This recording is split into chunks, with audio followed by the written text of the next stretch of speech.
You've heard of winning image deck profiles, but have you heard of winning image deck profiles in 4K? Ooh. Hello everybody, welcome to today's deck profile, which is going to be focused on my pride and joy of Cardfight Vanguard Overdress, Magnolia, specifically with the Zorga engine. I edited this deck a lot since the video that I last made with it, so without further ado, I really want to show you guys how neat this deck has really become after talking to a few of my teammates as well as other Stoicheia players. I want to give a shout out to Andrew Williams, one of my triple sleeve teammates, the best Great Nature player in the world. But without further ado, let's hop into this deck profile. Starting off with the ride deck, we of course have our standard starter. You know, we play this one because we want to make our opponent think we're playing Zorga. So yeah, and it's a little shiny, even though it's a little chonky. Looks like Genie from Aladdin. And then we have Rancor Chain. Rancor Chain, of course, is pretty stonks. Being able to Soul Blast one, draw 2 cards, choose up to 1 order from your hand and discard it, and if you did not discard, choose 2 cards from your hand and discard them. We play a decent amount of orders, so I don't want to worry about not getting that part off. Just the draw 2 cards is really good anyways, because you could always survive stuff with your effects, so it doesn't even matter what you discard 90% of the time. You just want to be able to see your Persona ride as fast as possible, because it pretty much what wins you the game with like 6 attacks. And then we play Lattice, which is really cool. When wrote upon by Magnolia, you Soul Blast one, reveal, add it to your hand or call it, depending on if it's a unit card or not. It's really good because it could get you essentially anything. If you get an order, it's really nice because you could just add it to your hand. And if you get like a trigger, you could just put it behind your Vanguard for a nice Vanguard booster. Or put it to the rear to move it up later on your Persona ride turn if you don't want to commit cards from hand. And then back row rear guard, when it attacks a Vanguard, you Soul Blast one and it gets plus 10k. We don't really use it for that because it's the only one that we play in the deck. But just know if you call it off like a spiritual body or whatnot, it's there. And then our one Magnolia. Being able to, after it attacks, counter blast one, choose one of your rear guards, it gets plus 5k, and then it can attack from the back row. And then if you Persona row, you choose 3 units instead of 1. Now, this is really nice because it gives you 6 attacks on your Persona ride turn, basically closing out the game. And then of course 4 attacks, still able to bring pressure like a Bastion deck would, just with a little less numbers.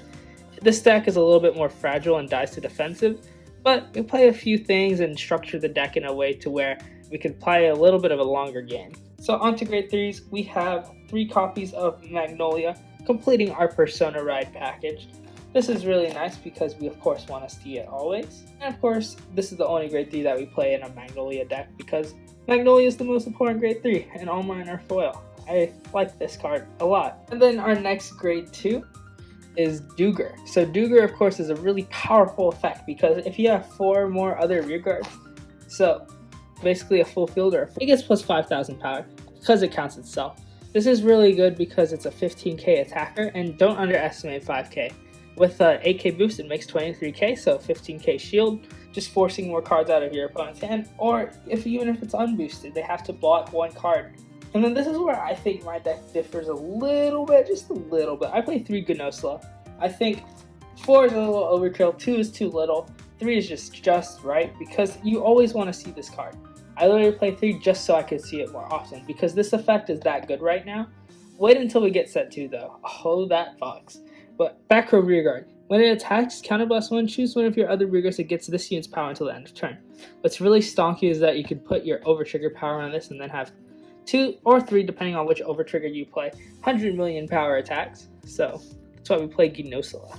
And then we play 2 Alina. Now this card is a brick sometimes, so that's why I cut it down from 3 to 2. Because of its ability, it's a little expensive. So you can counterblast 1, soul blast 1, which is a lot.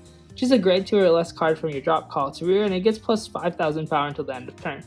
Usually you want to use this to revive lost pieces or cards that you discarded earlier to help set up your drop zone for later parts in the game, or early rush if you're no worse in your opponent's hand. You could just kind of go off from there, king. And then play 3 Dum Dum Ghost Chase, as I refer to it. This card's nuts, allowing you to commit more cards from hand.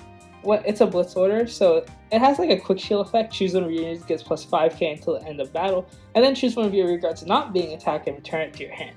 So what's really cool about this is that it kind of rewards you for playing Stoicheia's game, or this deck specifically's game, because you get to commit cards from your hand, such as a Magnolia, or a PG, or a Mantis, all these cards that have these on-place effects or useful in other ways, such as for defense or persona ride, and you could bounce it back later. So that's why I really like this card and think that it should be played in this deck.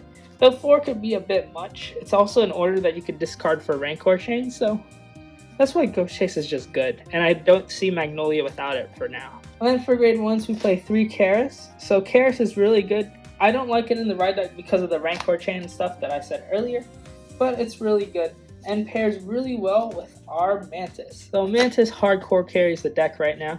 So Mantis has this really cool skill which works really nice with Karis. When it's placed on rear guard, choose one of your other rear guards, it gets plus 5k until the end of turn. And Karis has this cool skill that when it attacks in the back row, it gets plus 5k. So you could put 10k plus the 5 from Magnolia, so it's a 23k attack, getting around your opponent's triggers, which is really nice. And so that's why I like Mantis and Karis when comboed together. And of course, just Mantis giving something power is already good. So that's why I like these cards, but I like them together. And then we have our 4 PGs playing our Prevent Dragon. Of course, this card's really nice. You know, 1 card guard, and if you have 1 or less cards in hand, sometimes you always end up with the Magnolia in hand, and then this, and then you're just able to throw this away, and then just start calling a field. Even if it's a trigger late game, being able to push for game that way, it's really nice. I love these PGs, man. They're awesome. And then our last kind of main deck kind of thing is Spiritual Body Condensation. Play this with Soul Blast 1. Monster Reborn, grade equal or less to than your Vanguard, and it gets plus 5k. So it's really good just being able to revive lost pieces or targets for Ghost Chase, which is something to keep in mind. So let's say you're short on PGs and you have a Ghost Chase in hand, you could always revive the PG and bounce it back with a Ghost Chase, which is really good. Or if you want, you could always Persona Ride and then Soul Blast your Magnolia somehow and then bring it back and then Ghost Chase this back to your hand. That's always something to keep in mind with the lines of play that you have with Magnolia.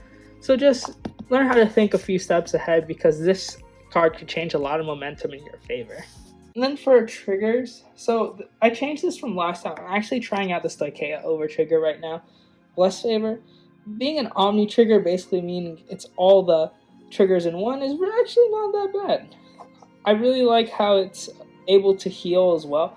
Just because some of the matchups, I noticed like, oh man, an extra heal would have been so helpful, or an extra draw, all that. I get the whole double 100 million, but with Genosa, it kind of mitigates the effectiveness of it. Of course, giving 3 units 100 million or 4 sometimes is just insane. But I'm just trying the Blessed Favor out, and it's working out a little bit better because I never actually saw the Cray Elemental over trigger besides once. Maybe Blessed Favor just likes me more, but it has fabulous art, right? You guys let me know. And then for our triggers, we play 6 crit. Yeah, you see these foils? I'm getting ready for Festival Collection. 5 draw, another one. And 4 heal. So that's it. That's the Magnolia deck. Let me know what you guys think of this deck. I really like this deck a lot. It's definitely been one of my favorites to play in the Overdress era because I really like the aggressive playstyle of it. It reminds me a lot of Sanctuary Guard OG back in the Blaster days. And yeah, that's pretty much it. I want to thank you all for watching. Have a great day, and I'll see you all next time. Peace.